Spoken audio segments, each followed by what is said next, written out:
Gifted. उसके बाद हम बात करते हैं साइकोलॉजिकली टेस्टिंग या मेजरिंग ऑफ इंटेलेक्चुअल। ये दोनों एक ही टॉपिक के नाम है।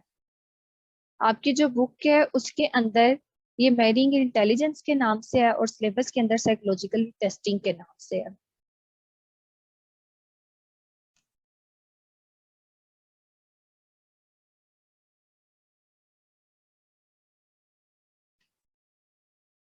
मेजरिंग इंटेलिजेंसी, हम इंटेलिजेंसी को मेजर किस तरह कर सकते हैं? इंटेलिजेंसी को मेजर जो है वो टेस्ट के थ्रू ही किया जा सकता है। और टेस्ट जो होते हैं साइकोलॉजिकली टेस्ट, वो डिफरेंट इंटेलिजेंसी को मेजर करने के लिए बनाए गए हैं, लेकिन जो सबसे ज्यादा यूज होते हैं वो दो हैं। Simon Binet intelligence scale,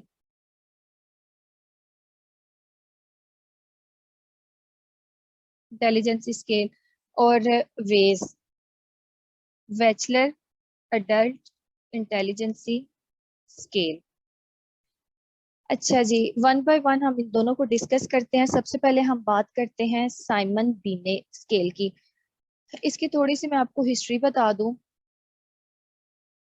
first world war से पहले यकदम क्या हुआ कि स्कूल्स के अंदर फ्रांस में बच्चे फेल होना शुरू हो गए। बच्चे फेल होना जब स्टार्ट हुए तो जो उनकी एजुकेशनल मिनिस्ट्री थी उनको बड़ी टेंशन पड़ गई कि क्या हुआ है, हमारे इतने ज्यादा बच्चे फेल क्यों हुए हैं।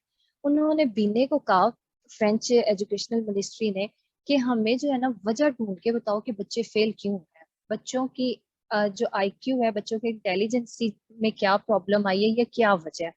बीने और साइमन दो अलग अलग लोग थे। फ्यूअर्ट साइमन और एल्फ्रेड बीने, इन्होंने ना अजाइलम में मिलके काम किया था। अजाइलम समझ लें आज का जैसे फाउंटेन हाउस है ना, पुराने जमाने का अजाइलम फाउंटेन हाउस था। इन्होंने वहां मिलके काम किया हुआ था।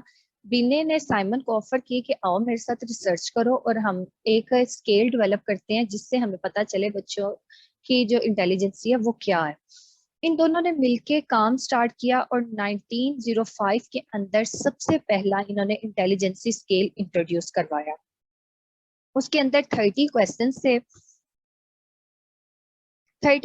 से जो कि चेक कर रहे थे बच्चों की जो उनकी जहनी कैफियत है वो कहाँ जो है ना एडजस्ट कर रहे हैं, उनकी डलनेस उनकी ब्राइटनेस को चेक करने के लिए कि बच्चा कितना ब्राइट है कितना डल है। अब इस स्केल के अंदर कुछ फ्लॉज थे। फ्लॉज क्या थे कि ये सिर्फ और सिर्फ डल बच्चों को और ब्राइट बच्चों को क्वांटिफाई कर रहा था। जो एवरेज स्टूडेंट है उनकी मेजरमेंट ये नहीं करने लगा हुआ था। उसके बाद 1908 के अंदर इस स्केल में दोबारा जो है तरमीम हुई, दोबारा एडिशन इसमें हुआ और इसके अंदर एक कॉन्सेप्ट जो था इंट्रोड्यूस करवाया गया मेंटल एज का। मेंटल एज क्या कॉन्सेप्ट है कि इसके अंदर अगर एवरेज एज का बच्चा टेस्ट में एवरेज स्कोर अचीव करता है तो वो ही उसकी मेंटल एज कहलाएगी। फॉर एग्जांपल बीने ने पहले 10 सवाल जो है वो 8 साल की उम्र के बच्चों के लिए बनाया और उसने कहा कि अगर पहले 10 सवालों के जवाब 8 साल की उम्र का बच्चा दे देता है तो इसका मतलब उसकी मेंटल एज भी 8 साल है। इसके बाद 12 क्वेश्चंस का जो है 9 साल का बच्चा जवाब दे सकता है। अगर 9 साल का बच्चा 12 के 12 सवालों के जवाब दे देता है तो उसकी मेंटल एज भी 9 साल होगी। जैसे हमारा सिलेबस डिजाइन किया जाता है ना हमारे एज के अकॉर्डिंग, हमारा सिलेबस हमारी मेंटल एज के अकॉर्डिंग डिजाइन किया जाता है। आपने देखा होगा कि जैसे जैसे आपका लेवल स्टडी में बढ़ता जाता है आपका डिफिकल्टी लेवल भी बढ़ता जाता है। वो क्यों? क्योंकि आपकी मेंटल एज भी साथ साथ ग्रो कर रही है, जैसे आपकी क्रोनोलॉजिकल एज ग्रो करने लगी हुई है। क्रोनोलॉजिकल एज जो आपकी तबी उम्र है और मेंटल एज जो आपकी जहन की एक उम्र है। 1908 के अंदर मेंटल एज का कॉन्सेप्ट इंट्रोड्यूस करवाया था। इसमें 50 क्वेश्चन ऐड किए गए थे जो कि बच्चों की हमारी जहनी कैफियत को जज करने के लिए, लेकिन इस पे भी क्रिटिसिज्म हुआ। फिर 1911 के अंदर दोबारा एक एडिशन किया गया। ये साइमन और बीने की लाइफ में लास्ट एडिशन था। इसके बाद 1916 के अंदर टर्मन ने फिर इसमें एडिशन किया और टर्मन ने फर्स्ट टाइम आईक्यू का कॉन्सेप्ट इंट्रोड्यूस करवाया था, इंटेलिजेंस कोशेंट। इसने कहा था कि हमें इंटेलिजेंसी को मेजर करने के लिए एक फार्मूले की जरूरत है। इसने क्या फार्मूला दिया था? इसने मेंटल एज को हमारी क्रोनोलॉजिकल एज के साथ डिवाइड करके 100 पे मल्टीप्लाई किया था और वहां से हमारा आईक्यू निकलता है। इसने सबसे पहले ये फार्मूला दिया था आईक्यू का 1916 के अंदर टर्मन ने। उसके बाद फिर इस में क्या नाम है तरमीम होती गई। 1937 में हुई, 1960 में हुई, 1972 में हुई, 1986 में हुई, और लास्ट इसमें जो एडिशन हुआ था वो 2005 में हुआ। तो उसके बाद अभी तक इसमें कोई एडिशन नहीं हुआ। आगे हम बात करते हैं जी वेस की। बैचलर अडल्ट इंटेलिजेंसी स्केल जो सबसे ज्यादा यूज होने वाला स्केल है इंटेलिजेंसी की दुनिया में। ये स्केल 1939 में वेचलर ने इंट्रोड्यूस करवाया था। वेचलर ने इंटेलिजेंसी पे बहुत ज्यादा काम किया हुआ है, इसलिए इंटेलिजेंसी का जब भी टॉपिक अटेम्प्ट करें तो वेचलर की डेफिनेशन जरूर कोट करें अंदर। इसने क्या किया, इसने इंटेलिजेंसी के अंदर टू टाइप्स के स्केल्स इंट्रोड्यूस करवाए, वर्बल स्केल और परफॉर्मेंस स्केल।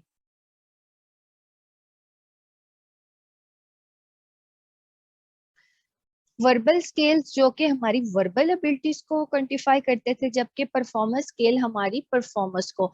अब कुछ लोग ऐसे भी होते हैं जो कि पढ़े लिखे नहीं होते, इसका ये हरगिज मतलब नहीं है कि उनका आईक्यू अच्छा नहीं है। क्यों? क्योंकि वो वर्बल टेस्ट नहीं पास कर पाएंगे। वर्बल टेस्ट के अंदर हमारी इंफॉर्मेशन आती है, कंप्रीहेंशन आता है, अर्थमेटिक क्वेश्चन आता है। दो किस्म के टेस्ट थे, वर्बल टेस्ट और परफॉर्मेंस टेस्ट। अब वर्बल टेस्ट जो थे वो सिर्फ और सिर्फ जो क्वालिफाइड लोग थे, जो एजुकेटेड लोग थे, वो परफॉर्म कर सकते थे। क्यों? क्योंकि इसके अंदर जितने भी फर्दर टेस्ट थे वो सिर्फ और सिर्फ हमारी किससे वर्बल एबिलिटी से रिलेटेड थी, information, comprehension, arithmetic, similarities, digit span, vocab. और जो परफॉर्मेंस टेस्ट थे, जो कि लोग क्वालिफाइड नहीं थे, एजुकेटेड नहीं थे, वो लोग, अब क्या उनका आईक्यू नहीं था, क्या वो इंटेलिजेंसी का उनके अंदर कोई लेना देना नहीं था, उनके लिए स्पेशली परफॉर्मेंस टेस्ट तैयार किए गए थे। उनकी परफॉर्मेंस की बना पर उनका आईक्यू जो था वो मेजर किया जाता था। इसलिए ये वेस को बहुत ज्यादा इंपॉर्टेंस हासिल है, क्योंकि इसमें ये दोनों टेस्ट दिए थे। अच्छा जी, अब इसके one by one verbal test और परफॉर्मेंस टेस्ट को डिस्कस करते हैं। काइंडली ये रिमूव कर दे सारा।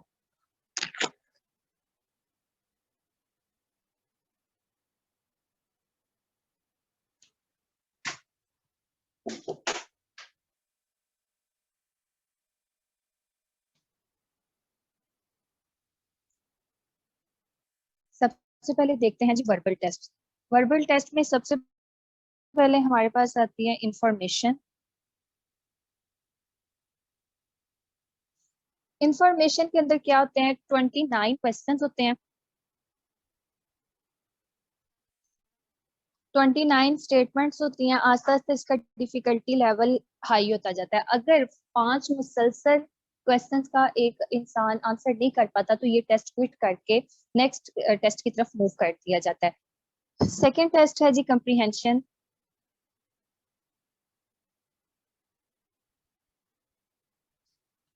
इस टेस्ट के अंदर 14 क्वेश्चंस होते हैं। अगर इसका एग्जैक्टली करेक्ट आंसर किया जाए तो 2 स्कोर मिलता है, अगर उससे रेलिवेंट आंसर किया जाए तो 1 स्कोर मिलता है, और अगर बिल्कुल गलत आंसर किया जाए तो 0 स्कोर मिलता है। और इसमें भी अगर मुसलसल 4 गलत हो जाएं तो ये भी टेस्ट क्विट करके नेक्स्ट पे मूव कर दिया जाता है। नंबर 3 है जी अर्थमेटिक।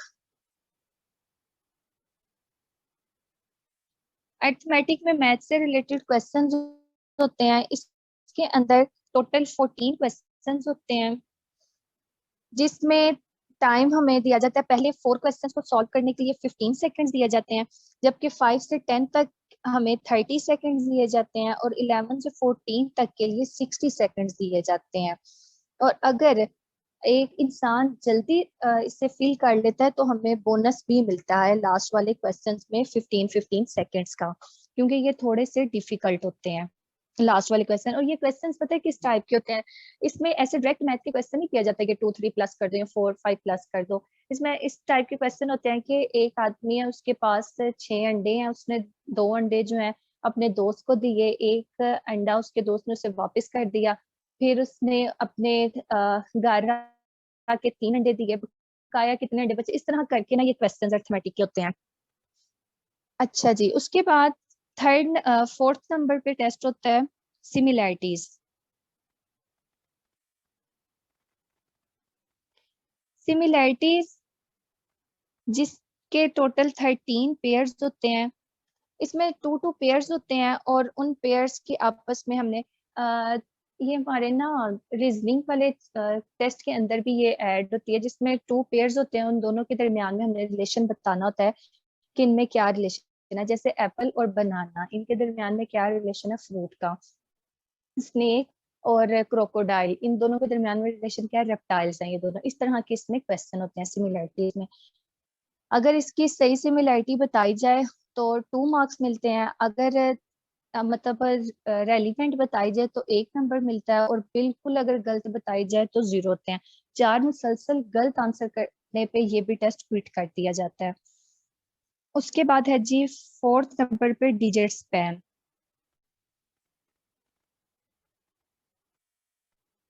डिजिट स्पैन में क्या होता है, इसके 2 पार्ट्स पे डिवाइड किया गया है डिजिट स्पैन को। डिजिट फॉरवर्ड,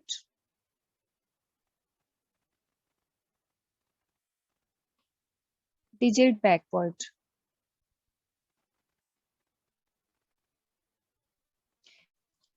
इसमें एक सीरियल होती है नंबर की। डिजिट फॉरवर्ड में 7 नंबर की सीरियल होती है, 7 से 9 तक सीरियल जाती है, और उसको हमने क्या करना होता है, फॉरवर्ड याद पढ़ के सुनाना होता है। और डिजिट बैकवर्ड में क्या होता है, इसके अंदर हमने जो हमें डिजिट दिए जाते हैं उसको हमने बैकवर्ड याद करके उससे सुनाना होता है। ठीक है। लास्ट है हमारे पास जी वो कैब।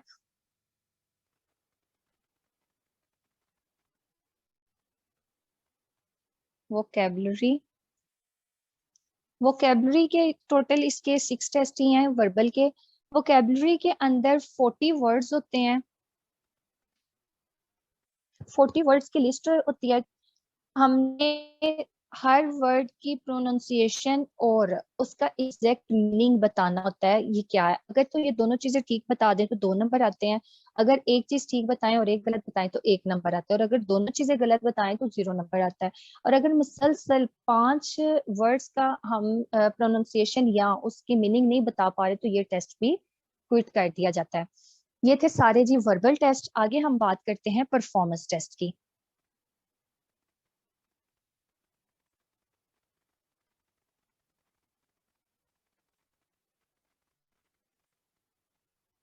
परफॉर्मेंस टेस्ट में सबसे पहले है जी डिजिट सिंबल।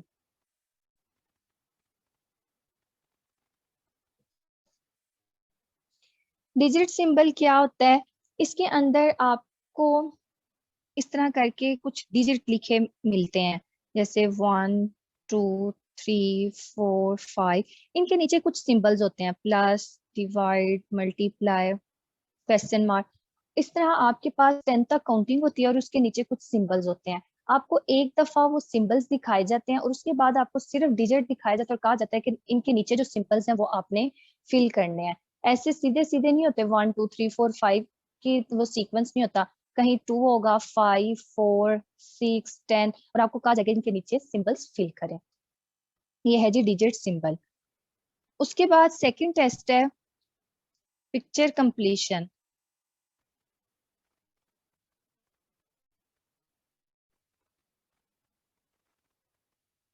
पिक्चर कंप्लीशन में ना एक बुकलेट आपको दी जाती है। उस बुकलेट के अंदर ना डिफरेंट पिक्चर्स होती हैं। हर पिक्चर में कुछ एक चीज मिसिंग होती है, आपको वो मिसिंग चीज आइडेंटिफाई करनी होती है। जैसे इस बुकलेट की जो पहली पिक्चर है ना, उसमें एक कॉम की पिक्चर बनी हुई है और कॉम का एक स्टिक जो है ना अंदर से मिस है।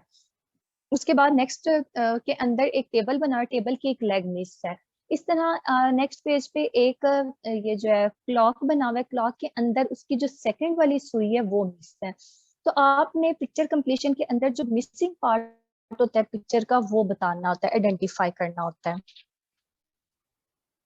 उसके बाद नेक्स्ट है जी, 3rd नंबर पे है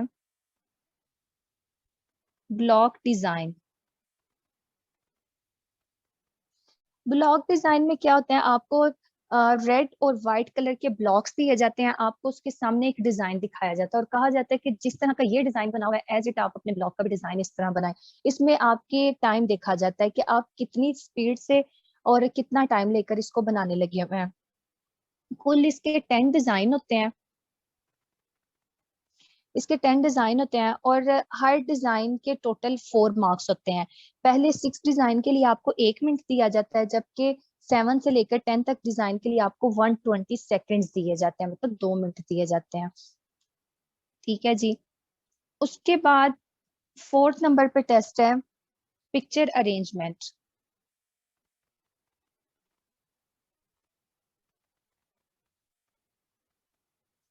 पिक्चर अरेंजमेंट में आपको ना कार्ड्स का सेट दिया जाता है, इसमें टोटल 8 सेट होते हैं। कार्ड्स का सेट दिया जाता है जो कि मुख्तलिफ कार्ड्स पे मुश्तमिल होता है। अब उन कार्ड्स के ऊपर ना एक पूरी स्टोरी होती है। स्टोरी इस तरह नहीं होती, पिक्चर्स की शक्ल में होती है। आपको वो कार्ड्स इस तरह अरेंज करने होते हैं कि वो पूरी की पूरी स्टोरी कार्ड्स को देख के पता चले, आपको बतानी ना पड़े। इसमें सिर्फ एक सेट इस तरह का है, उसके अंदर एक लड़के, एक कार्ड के ऊपर ना पिक्चर होती है, एक लड़के ने जो है ना बहुत सारे पैसे पकड़े होते हैं। दूसरे कार्ड पे थी कि उसके पीछे पुलिस लगी हुई है। एक कार्ड पे था कि वो बैंक के अंदर जाता है। एक कार्ड के था वो बैंक की तिजोरी को लूटता है। और एक कार्ड के अंदर था वो जेल में है। अब ये डिफरेंट, ये 5-6 कार्ड्स का एक सेट था। उसको पकड़ के ऐसे अरेंज करना था कि आपको खुद बतानी ना पड़े, बल्कि आपके कार्ड्स देख के आपको स्टोरी समझ लग जाए कि लड़का जो है बैंक के अंदर गया, उसने बैंक की तिजोरी को लूटा है। लूट के जब वो भाग रहा है, पीछे उसके पुलिस लगी और पुलिस ने उसको पकड़ के जेल में बंद कर दिया। इस तरह आपने कार्ड्स अरेंज करके रखने होते हैं पिक्चर अरेंजमेंट के अंदर। उसके बाद है जी ऑब्जेक्ट असेंबली, इसका लास्ट टेस्ट।